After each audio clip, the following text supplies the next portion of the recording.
Você está preparado para o Enem 2020? Você sabe o que fazer e o que não fazer numa redação do Enem? Se você não souber e quiser aprender, assista esse vídeo até o final que eu vou falar 10 coisas que não se pode fazer numa redação do Enem.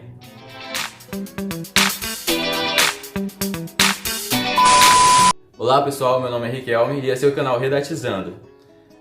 Esse é o primeiro vídeo que eu vou falar sobre redação. E se vocês gostarem e deixarem um like, eu faço mais vídeos sobre redação do Enem 2020, como estruturas, alguns modelos que eu tenho, conectivos. E se vocês gostarem, a gente vai fazer mais vídeos e vamos juntos nessa batalha do Enem 2020. A primeira coisa, não use a primeira pessoa. Nunca use a primeira pessoa numa redação do Enem. Eu sei que pode parecer meio óbvio, mas quando tu usa essa palavra e essa palavra, você concorda que quando eu uso somos, é eu mais vocês. Quando eu uso nosso, é eu mais você. Então eu estou me incluindo junto com você, então eu estou usando a primeira pessoa. Geralmente, quando a gente está na euforia de fazer a redação do Enem, a gente acaba usando essas palavras. Eu mesmo já usei uma redação do Enem e depois eu percebi que eu estava me incluindo no texto. Quando eu uso um nosso, é eu mais você. Mais vocês, na verdade. Então eu estou me incluindo e eu estou usando a primeira pessoa. E usar a primeira pessoa é a principal coisa que não se pode fazer em uma redação do Enem. Não use gerúndio. Gerúndio é essa palavra do canal, NDO, esse finalzinho de palavra. Não é um radical, é um final. NDO, isso é o gerúndio. Por que não usar gerúndio numa redação? O gerúndio sempre dá uma sensação de finalização. Como palavras que a gente pode usar, transformando, ocasionando. Então essas palavras, ela dá um aspecto de conclusão. Toda vez que o leitor vai ler nosso texto e ele lê essas palavras, ele pensa que está concluindo alguma conclusão que você tem. Então não é bom usar gerúndio. Não que esteja errado, mas se puder evitar, é muito bom. A terceira coisa, não repita palavras. Se você puder evitar repetir palavras e usar sinônimos para se referir àquela palavra, seria muito bom. Quando a gente repete várias palavras, o corretor pensa que nosso vocabulário é meio fraco, que a gente não conhece muito a língua portuguesa. Então, quando a gente acaba usando um sinônimo para se referir, ou um pronome, como a gente fala o nome de uma pessoa, por exemplo, Marcos, e depois eu falar um ele para se referir ao nome Marcos. Então o corretor sabe que eu tenho um domínio da língua portuguesa. Ele sabe que meu vocabulário e meu conhecimento linguístico é bom. Até porque tem uma competência no Enem que é sobre os aspectos linguísticos, do conhecimento linguístico. E quando a gente demonstra que tem esses conhecimentos, a nossa nota sobe. Quarta coisa, não use palavras vagas. Palavras vagas como cujo, o mesmo, na qual, no qual. Essas palavras elas são muito vagas. Eu posso citar o Brasil. O Brasil está transformando o mundo. O mesmo pode transformar a sociedade. Quando eu uso o mesmo, é o Brasil ou a sociedade? Ou é a transformação? Então essas palavras são vagas, não é consideravelmente usar. Não é bacana usar no Enem. Mas como eu estou falando, não é que esteja errada. Mas se você puder evitar, seria muito bom para quando o corretor for ler sua redação. E quando você cita cujo, o mesmo, ele pode acabar se confundindo. Então você tem que ser o mais claro o suficiente na sua redação do Enem para garantir uma nota boa. Quinta coisa, não generalize. A minha amiga uma vez, ela citou assim: é notório que toda a água do Brasil é poluída, mas se tiver uma região no Brasil cujo a água não é poluída, então meu argumento vai pro ralo abaixo. Então não falem coisas, não generalize coisas que você não sabe se é verdade. Então é melhor não generalizar nunca. Não diga que toda a sociedade é machista, não diga que toda a sociedade devia ser feminista, porque vai existir sempre alguém que vai contestar o seu argumento. E se você generalizar e tiver uma pessoa que diga, tá errado, então o seu argumento vai pro ralo abaixo. Então é bom não generalizar nunca numa redação do Enem. Não fuja do tema.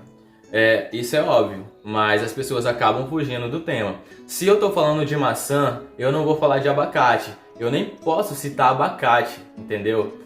E vocês acabam fugindo do tema por causa disso. Às vezes até um desconto na sua redação por você estar desviando do foco. Se eu estou argumentando sobre a sociedade, eu não vou falar sobre qualquer coisa relativa que não faz parte da sociedade. Então o meu foco é a sociedade. Qualquer coisa que venha depois, e se eu não conseguir encaixar corretamente na argumentação, eu estou fugindo do assunto. Como eu falei, se eu estou falando de a banana, eu não vou falar de acerola. E é bacana isso, porque assim você vai entender com essas situações. Se eu tô falando de uma coisa, eu não posso falar de outra, a não ser que eu consiga encaixar de uma forma muito bacana mesmo. A não ser que eu encaixe com um tema relacionado. Por exemplo, se eu tô falando de bullying, eu posso falar que o bullying pode gerar o suicídio. Então esses assuntos estão meio relacionados. Agora eu não vou pegar um assunto aqui e tentar relacionar com um assunto nada a ver. E aí eu vou estar fugindo do tema, aí eu não vou estar defendendo a minha argumentação, que era o principal foco de eu fazer nessa redação do Enem. Sétima coisa, escreva sempre até o final da linha com letra pequena, não use letra gigante. Essa foi a minha redação do Enem 2017 e eu tirei 500. Tem uma noção disso? Quando você tira 500 ou 600, você não foi bom na redação do Enem. Você demonstrou que sabia escrever um texto argumentativo dissertativo, porém você não escreveu um texto bom. Então, se você tirou 500 ou 600, eu aconselho você estudar bastante para o Enem desse ano. Até porque nosso foco é sempre melhorar. E se a gente faz uma aulinha, um cursinho, ou assiste até vídeos do YouTube e pegar um método bacana, a gente consegue tirar sim uma nota boa. Eu sou a prova disso, porque eu passei de um 500 para um 900. E eu realmente fiquei impressionado. E foi graças a um método que eu aprendi com um amigo meu. Se vocês quiserem saber desse método, eu posso falar dele mais tarde. Mais tarde? Por que eu falei mais tarde? Se vocês quiserem saber mais desse método, eu posso falar dele em futuros vídeos. É só deixar o likezinho aí e a gente vai falar futuramente. Oitava coisa, não use gírias. As gírias são geralmente faladas na sociedade ou na internet. Não tem como eu trazer uma linguagem coloquial, que a linguagem das gírias é coloquial. Não tem como eu trazer uma linguagem coloquial para a redação do Enem, até porque tem que ser a norma padrão ou a norma culta. Então não tem como eu trazer uma linguagem popular para o Enem. Uma amiga minha, ela escreveu um livro, ela me deu para mim analisar e ela estava escrevendo com uma linguagem de gírias. A palavra era você e ela pegou e escreveu V e o C. Aí isso é um livro. Não tem como você escrever um livro com gírias, porque aí você foge totalmente da linguagem padrão, a ortografia é totalmente errada e um livro é uma obra literária.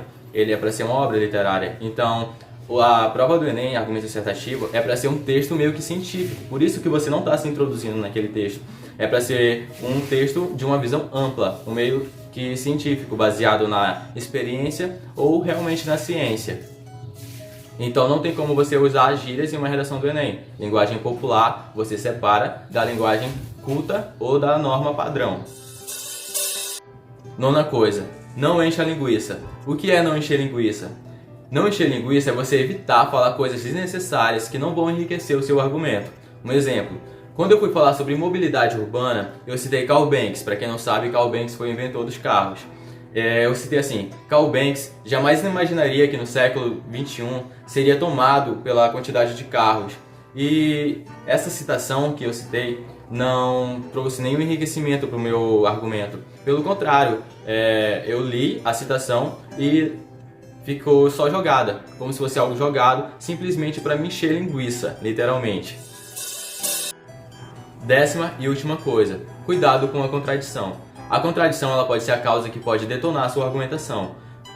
Exemplo, você está escrevendo bacana no primeiro desenvolvimento. No segundo você já contradiz o que você escreveu no primeiro desenvolvimento. Então fica uma antítese, fica sem entender. Ou você está defendendo ou você está criticando. Não pode ter as duas opiniões. Mas geralmente um texto argumentativo dissertativo é para você falar algo ruim, alguma consequência do fato que gerou algo ruim. E quando você contradiz, você acaba fugindo da sua argumentação. É como se eu falasse que o povo brasileiro tem que ter o direito de votar e depois eu dissesse que o povo brasileiro não sabe votar. Ele não sabe escolher os seus representantes. Então eu estou contradizendo as duas coisas. E quando isso acontece numa redação do Enem, o corretor fica confuso. Ele não sabe o que você quis dizer. E isso pode ser fatal numa redação do Enem. E esse foi o vídeo. Eu espero que vocês tenham gostado. Se vocês tiverem gostado, vocês já sabem o que fazer. Se inscrevam aqui, deixem um joinha e terão próximos vídeos sobre esse assunto. Até mais. Tchau. Pra faculdade com o Enem. Uma porta que abre, outra porta que abre, outra porta que abre, outra porta que abre. Esse futuro já é seu também.